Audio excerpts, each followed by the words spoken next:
तो मेरी बात पे तवज्जो करना। आला हजरत फाजिल बरेलवी रहमतुल्लाह अलैह के जमाने में लोगों ने कहा कश से शकल है जी, वो क्या है? जमीन चीजों को अपनी तरफ खींचती है। ये नजरिया कब बना? एक साइंसदान ना बैठा था दरख्त के नीचे, तो उसने देखा कि सेब गिरा है तो वो भी जमीन पे आया है, अमरूद टूटा है तो वो भी जमीन पे आया है, अनार टूटा है तो वो भी जमीन पे आया है। तो कहने लगा जमीन में कशिश है, हर शय को खींचती है, और कश शक्ल का नजरिया बन गया। आला हजरत रहमतुल्लाह अलैह तक जब बात पहुंची तो आप फरमाने लगे साइंसदान पागल हो गए। साइंसदानों की जो अच्छी बात होगी वो मानी जाएगी, लेकिन जो बात दुरुस्त नहीं होगी वो तस्लीम नहीं की जाएगी। आप फरमाने लगे ये क्या बात हुई कि आधा किलो का सेब तो जमीन ने खींच लिया, अमरूद भी खींच लिया, अनार भी खींच लिया, और गुब्बारे में 1.5 छिटांक हवा भर दिया, वो जमीन से खींचा नहीं गया, वो ऊपर उड़ गया है। फरमाने लगे ये कैसा कश से शकल है? 1.5 छिटांक हवा होती है ना गुब्बारे में, वो जमीन से खींचा।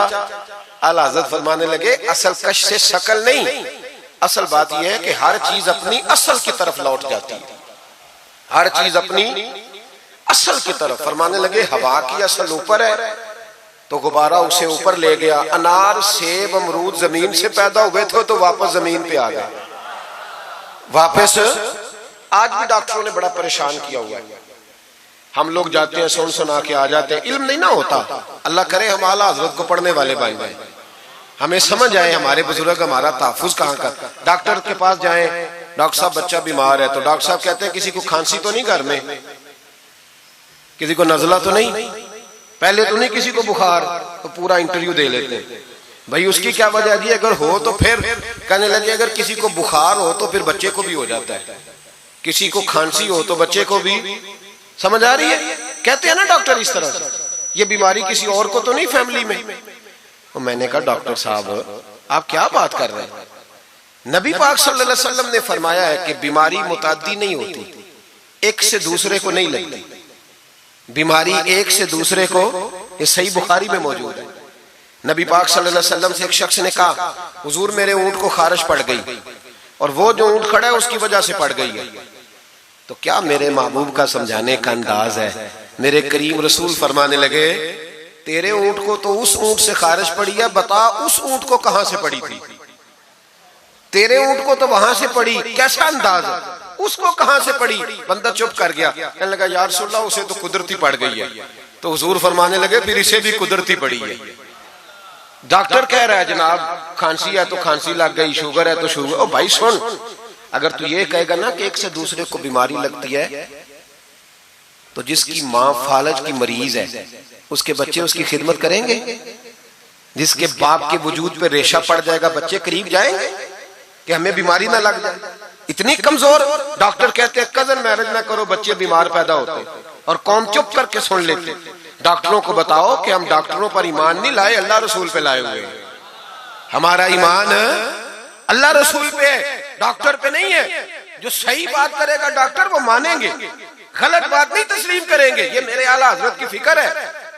डॉक्टर कहते हैं कजन मैरिज ना करो, बच्चे बीमार पैदा होते हैं, तो मौला अली और हजरत फातिमा का रिश्ता क्या है? नबी पाक सल्लल्लाहु अलैहि वसल्लम ने खुद अपने सगे चचा की बेटी जनाब उम्मे हानी को दावत निकाह दी थी। कजन मैरिज में कोई मसला होता तो हुजूर ये काम करते थे। कजन मैरिज हो तो बच्चे बीमार पैदा नहीं होते, कजन मैरिज हो तो बच्चे हसन और हुसैन जैसे पैदा होते। इस तरह के नौनिहाल अल्लाह ताला अता करता है, उनके तरीकों पर चलने वाले पैदा होते हैं। खुदा का खौफ करो। आप जैसे तैसे, एक मैं रावलपिंडी में था तो एक बच्चा कहने लगा जी मिसवाक के साइंसी फायदे बयान कर दे, मिसवाक के। तो मैंने कहा बेटे साइंस अगर कह भी देना मिसवाक नहीं करनी चाहिए तो हमने फिर भी करनी है। सारी साइंस कहे ना करो तो हम फिर भी मिसवाक, इसलिए कि मिसवाक करना मेरे मुस्तफा का तरीका है सल्लल्लाहु। आला हजरत ने अकीदा तौहीद मजबूत किया। एक और चक्कर है बाबा जी का, बाबा जी सरकार जो एक महीना ना नहाए वो छोटा बाबा, और जो 6 महीने गुस्ल न करे वो बड़ा बाबा। बाबा जी को नमाज नहीं सीधी आती और बाबा जी सरकार बने हुए, हाल ही कोई नहीं, जो अल्लाह के खाते पढ़ गए। और बाबा किस्मत का हाल बता रहा है, दरवाजे पे रोटियां मांगने आते हैं, किस्मत का हाल बताते हैं। अपनी इतनी खराब है कि मांगते फिर रहे, और कौम बेचारी हाथ दिखा रही है, हाल बता रही है। अपना ये बेड़ा गर्क हुआ। मुझे आपका तो नहीं पता, हमारे देहातों में ना ये कभी कभी सोना भी डबल करते थे मांगने वाले। यहाँ भी होता है ये काम जी, वो सोना लाओ जी तुम्हारा सोना डबल कर दे। तो पता तब चलता है जब सिंगल भी गायब हो जाता है। बावों के लग गए, फूकों पे लग गई। मुझे एक शख्स करामा सुनाने लगा, कहने लगा मेरे हजरत साहब के पास लोग दूर दूर से दम कराने आते हैं। और मैंने कहा दम कराना जायज है, तवीज देना जायज है, लेकिन मैंने किसी हदीस में नहीं पढ़ा कि कोई बंदा यमन से हुजूर के पास दम कराने आया है, मिस्र से दम कराने आया है। दम कराना बिल्कुल दुरुस्त है, हम खुद करते कराते, लेकिन ये असल दीन नहीं। नबी पाक के पास ना कोई शाम से तवीज लेने आया ना दम कराने आया। रसूल पाक के पास तो जो भी आया करता था नबी पाक का दीन ही सीखने आता था। तो दीन की बात कर, दम दुरूद की ना सुना, ये तो जिमनी बात है, ये तो जैली बात है। आला हजरत दरवाजे पे खड़े थे, एक बाबा मांगने वाला आ गया। आला हजरत से कहने लगा 10 रुपए दो वरना आपका मकान उलट दूंगा। ये नफसियाती कब्जा कर लेते हैं।